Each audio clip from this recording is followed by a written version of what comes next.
नमस्कार दोस्तों, आपका स्वागत है केटून्स हिंदी में, जहां आपको मिलेगी ढेर सारी कहानियां। और ऐसे ही कहानियां देखने के लिए केटून्स हिंदी को सब्सक्राइब जरूर करना और बेल आइकन भी दबा देना, ताकि आपको हर नए वीडियो की नोटिफिकेशन मिलती रहे। तो शुरू करते हैं आज की कहानी। रात को अचानक राधिका मौसी को किचन से कुछ गिरने की आवाज आई। उन्होंने बाहर निकल के देखा तो किचन में उन्हें कोई सफेद साड़ी में दिखा। वो चीख पड़ी, हे भगवान, आलतू जलाल तू आई बला को टाल तू, आलतू जलाल तू आई बला को टाल तू। राधिका मौसी को चीखते सुनकर श्रवण बाहर आता है भागते हुए। अरे माँ, क्या हुआ? क्या देख लिया? दादी माँ आ गई क्या सपने में? अरे बेटा, रसोड़े में देख तो कौन है? श्रवण रसोड़े में झांक कर देखता है और उसे कोई नहीं दिखता अंदर। अब रसोड़े में तो कोई नहीं है माँ। कोई सफेद साड़ी में नहीं है क्या? नहीं माँ, कोई भी नहीं है। चिल्लम चिल्ली की आवाज सुनकर काजल भी वहाँ आ जाती है। अब क्या हो गया माँ जी? अरे बेटा, रसोड़े में एक चुड़ैल थी सफेद साड़ी में। अरे क्या कर रही थी वो अंदर? अरे बताया नहीं, कल आएगी ना तो पूछ लूंगी। चुड़ैल जी, आपका क्या प्लान है? माँ जी, रात बहुत हो गई है, आपने कोई बुरा सपना देखा होगा, चलिए सो जाइए। राधिका मौसी सोने तो चली जाती है, पर उनको रात भर नींद ही नहीं आती। वो कुछ भी उलझुल बातें सोचने लगती है।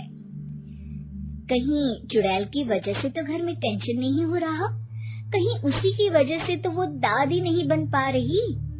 सुबह जब राधिका मौसी रसोड़े में छानबीन करती है तो पाती है कि नींबू का अचार गायब है। चुड़ैल नींबू का अचार ले गई, मुझे तो ठीक नहीं लग रहा कुछ। चुड़ैल को भी पता है कि जिंदगी का असली मजा तो खट्टे में ही है।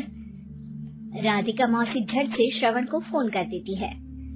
बेटा, मुझे समस्या समझ में आ गई है, हमें एक तांत्रिक की जरूरत है। अरे क्या बोल रही हो माँ, तांत्रिक की क्या जरूरत है? आप पूजा पाठ तो कर ही रही हो ना। आलतू जलालतू मंत्र सारे फालतू जैसे कुछ मंत्र पढ़ो, चली जाएगी अपने आप चुड़ैल। अरे नहीं बेटा, कभी चुड़ैल को कम नहीं समझते।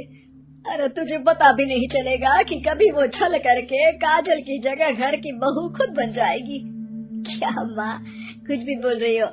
कहाँ काजल और कहाँ चुड़ैल? वैसे एक बात बताओ, काजल को अगर गाने के लिए बोल देना तो चुड़ैल काजल की आवाज सुनकर घर तो क्या, धरती लोग छोड़कर चली जाएगी। तुम ना पढ़े लिखे बच्चे हर चीज को मजाक समझते हो। तुम रहने दो, मैं खुद ही तांत्रिक को बुला लेती हूँ। अच्छा सुन, शाम को इमली लेके आना। क्या है कि चटनी खाए बहुत दिन हो गए है ना? नहीं माँ, इमली तांत्रिक से ही मंगवा लो ना, आटा वगैरह भी उसी से पिसवा लेना। देखो, मुझे काम करना है। श्रवण रात को कई तरह की सब्जियों के साथ माँ के कहने पे चटनी के लिए इमली भी ले आया था, लेकिन राधिका मौसी के दिमाग में अलग ही फिल्म चल रही थी। उन्हें अब सिर्फ शक ही नहीं, यकीन होने लगा था कि शायद चुड़ैल ने श्रवण पर अपना जाल बिछा दिया था, जिस वजह से श्रवण उनकी बात ही नहीं मान रहा था। पर कोई नहीं, आने वाली रात में राधिका मौसी खुद तैयार हो गई चुड़ैल को पकड़ने के लिए। रुद्राक्ष की माला, तुलसी का पत्ता, हनुमान चालीसा सब हाथ के पास ही था, बस चुड़ैल का इंतजार था। और जैसा राधिका मौसी ने सोचा था वैसा ही हुआ।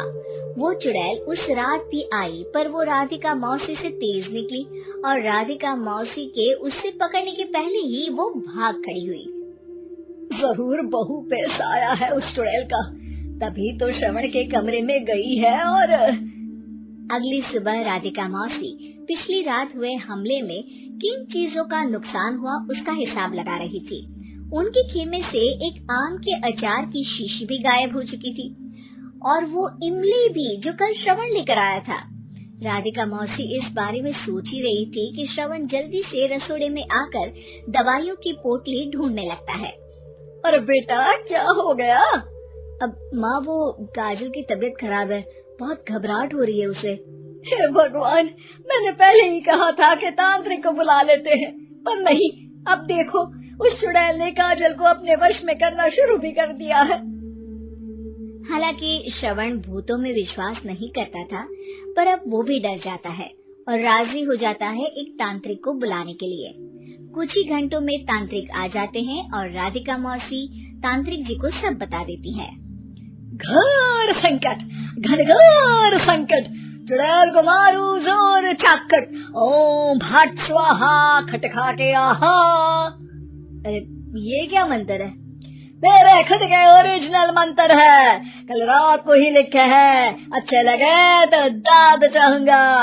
एक और मंत्र सुनो, अर्ज किया है आब्राकडाब्रा, दिल्ली बम्बई आगरा, चंदा मामा सोवरले सिरन मामू जारा। ये मंत्र है? अरे कोई 40 वाली सा पढ़ो ना। वक्त कम है, 40 नहीं पड़ेंगे, 20-25 में काम चलाना पड़ेगा। अलग निरंजन जाके लंदन, मुफ्त का मंजान घिस मेरे नंदन। अरे जल्दी करो तांत्रिक जी, जल्दी करो। तांत्रिक अपने उल झलूल मंत्र पढ़ने लगता है। श्रवण को तांत्रिक पे शक होता है। वो अपने एक डॉक्टर दोस्त को कॉल कर देता है ताकि कोई अनहोनी हो तो इमरजेंसी में चीजें मैनेज हो जाए। तांत्रिक धुनी रमाता है, जिसकी वजह से कमरे में काफी धुआं हो जाता है और जिसकी वजह से बहू की घबराहट बढ़ जाती है। अब भागेगी चुड़ैल। हाँ। बहू खांसते हुए धुएं से बचने के लिए बाहर चली जाती है।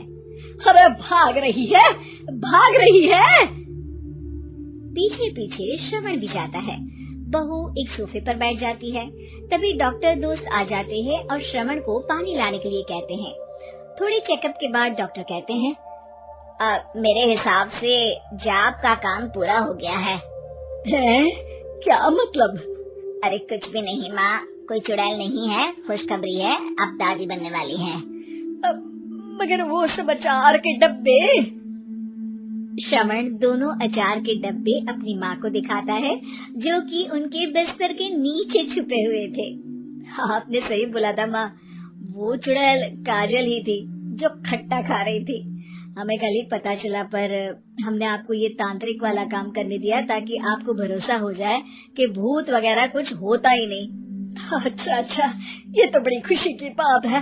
पर बेटा मुझे एक झाड़ू तो ला दे। क्यों माँ? ये तांत्रिक का भूत उतारती हूँ मैं।